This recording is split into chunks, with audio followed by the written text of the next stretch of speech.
नमस्कार मित्रों, मैं हूँ अवधेश कुमार। मित्रों, जैसा हम सब जानते हैं, हमारे पार्लियामेंट में अडानी और हिंडनबर्ग रिपोर्ट को लेकर जिस ढंग से हंगामा हुआ, उस पर इस देश में अलग अलग मत है। लेकिन राष्ट्रपति महोदया का अभिभाषण हो गया था, तो संसद की मर्यादा यही थी कि उन पर चर्चा हो। विपक्ष उनकी बातों से जहां सहमत नहीं है, क्योंकि वो बातें सरकार की ही होती है, वहां अपनी बात रखे और उसके बाद जो अपनी डिमांड है, धन्यवाद प्रस्ताव पारित होने के बाद रखे। लेकिन पहले तो संसद नहीं चली हिंडनबर्ग रिपोर्ट पर, और उसके बाद जब लोकसभा अध्यक्ष और राज्यसभा अध्यक्ष ने पहल करके संसद चलाने की कोशिश की और उस पर सहमति बनी, तो लोकसभा में राहुल गांधी ने अपना पूरा भाषण हिंडनबर्ग रिपोर्ट और अडानी पर केंद्रित किया। हालांकि उसमें हिंडनबर्ग रिपोर्ट नहीं आया, हिंडनबर्ग की उन्होंने चर्चा की, उसका नाम लिया, लेकिन उन्होंने पूरे भाषण में यह बताने की कोशिश की कि प्रधानमंत्री नरेंद्र मोदी ने जैसे अडानी को अपने गोद में ले लिया है, वो अडानी जो अडानी ग्रुप है, पूरा समूह है, उसकी कंपनियों को आगे बढ़ाने के लिए काम करते हैं। वो कंपनी इनके लिए पैसे खर्च करती है। ऐसा लग रहा था जैसे सरकार के पास अपना जहाज नहीं है, वो अडानी की जहाज पर ही जाते हों या अडानी सरकार के जहाज का उपयोग करते हों। और कुल मिलाकर भारत की सरकार भारत की एक कंपनी को के प्रति समर्पित हो गई है और उस कंपनी को ही आगे बढ़ाने के लिए वो विदेश की यात्रा करते हैं। उन्होंने कहा कि वो इजराइल गए और इजराइल का पोर्ट उनको मिल गया। वो बांग्लादेश गए और बांग्लादेश में पावर ट्रांसफॉर्मेशन का काम उनको मिल गया। वो श्रीलंका गए और श्रीलंका का पोर्ट उनको मिल गया।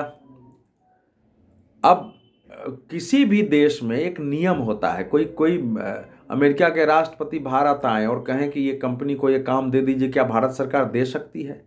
कोई भी पोर्ट हो, कम्युनिकेशन हो, किसी भी क्षेत्र में एक टेंडर होता है, उसके नियम होते हैं, ग्लोबल टेंडर निकलता है और उस टेंडर के बाद कंपनियां अप्लाई करती है, उनमें जिनका टेंडर बेहतर होता है उनको दिया जाता है। अब उसमें थोड़ी बहुत चीज़ें शायद होती भी होंगी, लेकिन कोई भी सरकार अपने यहाँ के लिए रिस्पॉन्सिबल होती है। अगर उसको लगा नहीं होगा टेंडर के बावजूद कि इस कंपनी टेंडर होता है, तो उस कंपनी का पूरा प्रोफाइल देखना पड़ता है, वो कंपनी क्या काम करती है, कहाँ तक की है, उसकी क्षमता है या नहीं है।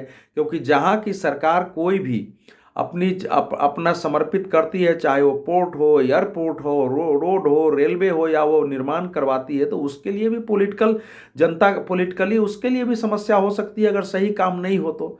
लेकिन भाषण इस ढंग से दिया जा रहा था मानो भारत सरकार ने कहा और अडानी को मिल गया। ऐसा लग रहा था अडानी पहले भारत में काम करते ही नहीं थे नरेंद्र मोदी के आने के पहले। अब उनकी संपत्ति बढ़ाने की बात हो रही है। अगर भारत के किसी उद्योगपति की संपत्ति बढ़ती है तो इससे तो देश को प्रसन्नता होनी चाहिए। अगर वो देश के नियम के अनुसार काम करता है, अगर वो पूरा टैक्स भरता है भारत के अंदर, तो उससे समस्या तो नहीं होनी चाहिए। अगर उसने बैंकों का लोन लिया है और समय पर वो ऋण की अदायगी कर रहा है, तो बैंकों को कोई समस्या नहीं होनी चाहिए। देश में हंगामा हो गया कि एलआईसी का पैसा डूब गया। एलआईसी ने कहा कि हमने तो 36,254 करोड़ रुपए उसमें लगाए हैं, वो भी शेयर मार्केट में है। अगर एलआईसी को समस्या होगी तो शेयर मार्केट से पैसा निकाल ले। लेकिन एलआईसी मानता है कि उसको वहां से मुनाफा हो रहा है और एलआईसी ने एक कंपनी में तो लगाया नहीं है। उसका कुल जो एलआईसी का टोटल जो कर्ज गया है वो 41 लाख करोड़ से ज्यादा का है। उसमें से 36,000 करोड़ लगाया है। लेकिन देश में माहौल ऐसा बनाया जा रहा है कि सारी कंपनियां अडानी को ही दे रही है, दूसरी कंपनियों ने कर्ज लिया ही नहीं है। तो राजनीति जब समझदारी से परे हो जाती है, जब उसको देश का विकास समझ में नहीं आता है, या लंबे समय पराजय होने के बाद जब व्यक्ति निराशा में होता है, हताशा में होता है, तो उसका संतुलन बिगड़ जाता है।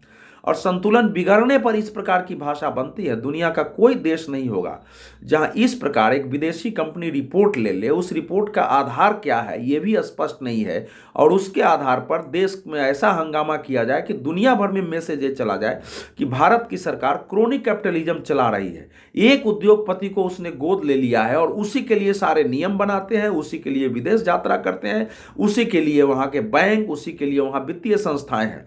ऐसी स्थिति बना दी जाए कि शेयर मार्केट में तो पैसे डूब गए, बैंक में लोगों के पैसे डूब गए और भारत को एक आर्थिक रूप से अस्थिर देश की तस्वीर बना दी जाए। सबको पता है यह किसी के हित में नहीं है, लेकिन फिर भी हमारे यहां का विपक्ष यह कर रहा है। हिंडनबर्ग रिपोर्ट भी जो कुछ कह रहा है उसको भी थोड़ा समझने की जरूरत है। यही कह रहा है कि दूसरे देशों में, खासकर टैक्स हेवन देशों में शेल कंपनियां बनाकर अडानी की कंपनियां पैसे लाकर शेयर मार्केट में लगाती है और उससे लाभ कमाती है। वो कह रहा है कि इनका अकाउंट्स ठीक नहीं है, जो ऑडिटर्स हैं उनकी विश्वसनीयता नहीं है। वो कह रहा है कि इन पर लोन ज़्यादा है और इनका जो एस्टीमेट किया गया है, जो मूल्यांकन है इनकी संपत्ति का, वो ज़्यादा किया गया है। इस कारण इन्वेस्टरों की गड़बड़ी है। बताया है शॉर्ट टर्म लोन ज़्यादा है, इसकी देनदारी ज़्यादा है, इसके एसेट कम है। यही सब बात उसने की है। अब उसके आधार पर, लेकिन उस रिपोर्ट में भी कहीं नहीं है कि उसको विशेष रूप से कोई काम सरकार के कारण मिला है।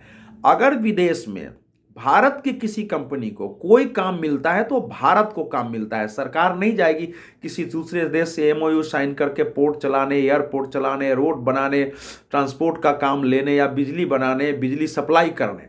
वो देश की कंपनी ही जाती है, किसी भी देश की कंपनी ही आती है। क्षमा करिए दोस्तों, थोड़ी सी खांसी है। तो देश की कंपनी ही जाती है।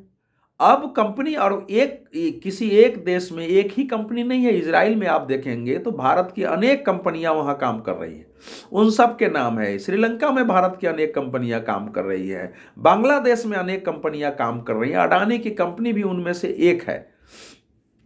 और सबको मालूम है कि इन तीनों देशों में चीन हमारा सबसे बड़ा कंपटीटर था। चीन की कोशिश यही थी कि इन सब देशों में सारे काम उनको मिले और भारत उनसे बाहर रहे। श्रीलंका में उसने हम्बनटोटा बंदरगाह 99 साल के लीज पर लिया और कितनी समस्या भारत के लिए पैदा हुई। तो अडानी ने जो वहाँ जो कुछ भी लिया है, जैसे वहाँ पोर्ट लिया, तो उस पोर्ट के बारे में माना जाता है कि चीन ने जितना टेंडर भरा था उससे कई गुना ज़्यादा भर के उसने लिया है दाम देके। जो वहाँ सोलर एनर्जी लगाने का प्लांट लिया है वो भी चीन से लिया गया है और चीन को बाकायदा बयान जारी करना पड़ा कि हम वहां से बाहर हो गए हैं। बांग्लादेश में चीन काफ़ी इंफ्रास्ट्रक्चर पर काम कर रहा था। पहले भारत ने पहल करके कुछ उसके इंफ्रास्ट्रक्चर जो बांग्लादेश के साथ जो समझौते हो गए थे उसको ख़त्म कराया, यह समझा कर कि आप चीन के कर्ज जाल में फंस जाएंगे। फिर जापान से बात की, फिर जापान से कुछ लोन दिलाया, अपने देश के उद्योगपतियों को कहा कि वहाँ लो। इजराइल में भी चीन चाहता था, वहाँ भारत को मिला है। तो ये सब भारत के पक्ष में जाता है। बहुत ये ऐसे गंभीर विषय होते हैं। भारत दुनिया की महाशक्ति बनना चाहता है, आर्थिक रूप से एक समुन्नत देश, बड़े देशों की कतार में खड़े होना चाहता है।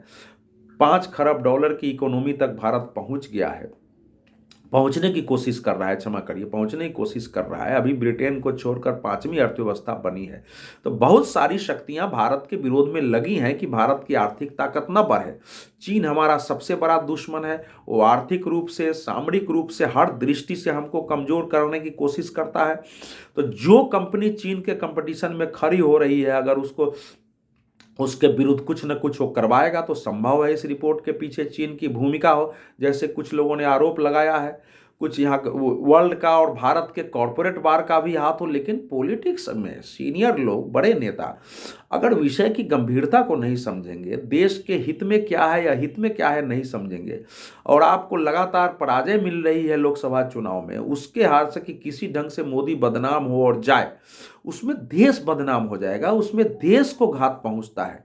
अगर अडानी की कंपनी ने नियमों कानूनों का उल्लंघन किया है, बैंकों का गबन किया है, तो वो फिर हमारे यहाँ की व्यवस्था है, उस पर कार्रवाई होनी चाहिए। उसके लिए अगर सरकार कार्रवाई नहीं करती है, किसी के पास कोई बात आती है तो उसको लेके कोर्ट में जाना चाहिए। न्यायालय सरकार को आदेश दे सकता है, न्यायालय जांच के आदेश दे सकता है, लेकिन अभी तक किसी ने ये किया नहीं है। दूसरी बात है कि बैंकों ने, चाहे स्टेट बैंक ऑफ इंडिया हो, बैंक ऑफ बड़ौदा हो, पंजाब नेशनल बैंक, सबने स्पष्ट कर दिया है कि अडानी समूह को जो जितना उन्होंने लोन दिया है समय पर उनके किस्तें अदा हो रही है। रिजर्व बैंक ने स्पष्ट किया है कि उसकी नज़र है, उन्होंने पूरा उनसे रिपोर्ट ली है और रिजर्व बैंक वैसे भी समय समय पर रिपोर्ट लेता रहता है। रिजर्व बैंक को स्पष्टीकरण देना पड़ा कि भारत की मुद्रा बाजार बहुत स्थिर है, मुद्रा बाजार सही ढंग से चल रहा है। तो रिजर्व बैंक कह रहा है, सेबी ने कहा है कि शेयर मार्केट पर हम पूरी नजर रखे हुए हैं। हालांकि एक दिन में अडानी के ग्रुप का 2.5 अरब शेयर गिरा है, तो बगैर ऐसे सामान्यतः तो इतना शेयर नहीं बिक सकता है, गिरा नहीं है, सॉरी बिका है, तो ऐसे नहीं बिक सकता है। तो इसलिए बहुत सारी बातें इसमें ऐसी हैं जो संदेह पैदा करती हैं। वैसे भी हिंडनबर्ग कंपनी कोई इतना दुनिया की मान्य और क्रेडिबल कंपनी नहीं है, विश्वसनीय, जिसकी बात को हम ब्रह्मा की रेखा मान दे। हमारे यहाँ रामायण पर, महाभारत पर, गीता पर भी क्वेश्चन उठ सकता है, लेकिन हिंडनबर्ग रिपोर्ट पर नहीं उठेगा, क्योंकि अडानी का नाम है और राहुल गांधी लंबे समय से अडानी को और मोदी को भाई भाई घोषित करते रहे। इसके आधार पर देश नहीं चलता है। धन्यवाद।